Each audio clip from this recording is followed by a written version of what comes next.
ಆದರೆ ತ್ರಿಶೂಲವೂ ಕೂಡ ಹಾರಿಹೋಗಿ ಕಾಣೆಯಾಗುತ್ತದೆ.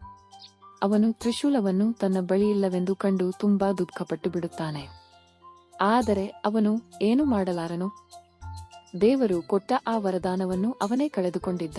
ಇದುವರೆಗೆ ತ್ರಿಶೂಲವು ತಾನೇ ಕೆಲಸ ಆರಂಭಿಸಿ ಅಂತ್ಯವಾದಾಗ ನಿಲ್ಲುತ್ತಿತ್ತು.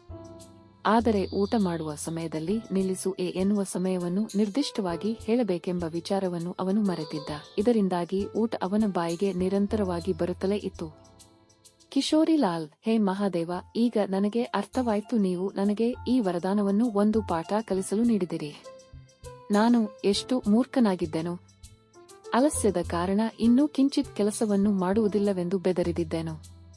ನೀವು ನನಗೆ ತೋರಿಸಿದ್ದೀರಿ, ಸಣ್ಣ ಸಣ್ಣ ಕೆಲಸಗಳಲ್ಲೂ ಇತರರ ಮೇಲೆ ಅವಲಂಬಿತನಾಗುವುದು ಎಷ್ಟು ದೊಡ್ಡ ಸಂಕಟಕ್ಕೆ ಕರೆದೊಯ್ಯಬಲ್ಲದು.